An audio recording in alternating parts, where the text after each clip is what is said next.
আইপিএলে এবার এক অভিনব প্রযুক্তির পরিচয় মিলেছে, রোবট কুকুর চম্পক, যা ক্যামেরা সহকারে মাঠে ঘুরছে। চম্পক নামটি ভারতীয় ক্রিকেট প্রেমীদের দেওয়া এবং এটি প্রথমবারের মতো আইপিএলে দেখা যাচ্ছে। গত 13 এপ্রিল দিল্লির অরুণ জেটলি স্টেডিয়ামে মুম্বাই ইন্ডিয়ান্স ও দিল্লি ক্যাপিটালসের ম্যাচে এই রোবট কুকুরটি প্রথম চলতে দেখা যায়।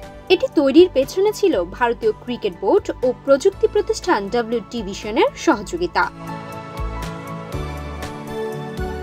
চম্পক নামটি হিন্দু ও বৌদ্ধ ধর্মের পবিত্র গাছ চম্পক থেকে নয়, বরং হিন্দি কমেডি শো তারক মেহতা কা উল্টা চশমার জনপ্রিয় চরিত্র চম্পকলাল গাদার সাথে মিলে এই নামকরণ হয়। আইপিএল কর্তৃপক্ষ একটি অনলাইন পোলের মাধ্যমে ক্রিকেট প্রেমীদের কাছে এই রোবট কুকুরের নাম জানতে চেয়েছিল, যেখানে চম্পক নামটি জনপ্রিয় হয়ে ওঠে।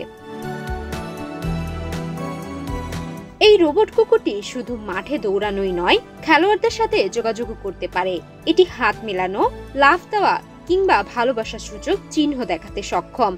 মাঠে হার্দিক পান্ডিয়া, রিস টপলির মতো খেলোয়াড়দের চম্পকের সঙ্গে মজা করতে দেখা গেছে। চেন্নাই সুপার কিংস অধিনায়ক মহেন্দ্র সিং ধোনিও চম্পকের সঙ্গে মজা করেছেন। পোষা প্রাণীর প্রতি ধোনির ভালোবাসার বিষয়টি ভক্তরা আগেই জানেন। রোবটটি উচ্চ প্রযুক্তি দিয়ে তৈরি, যাতে রয়েছে প্যান্ট্রিল্ড মেকানিজম, RF সিস্টেমের ভিডিও ও 3D প্রিন্টিং সেল।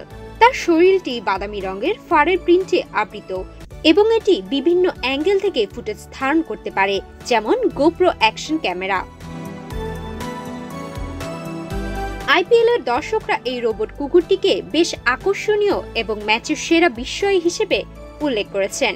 সামাজিক যোগাযোগ মাধ্যমে চম্পকের এই ভিডিও ভাইরাল হয়েছে, যা 58 লাখ বার দেখা হয়েছে এবং 5,60,000 লাইক পেয়েছে।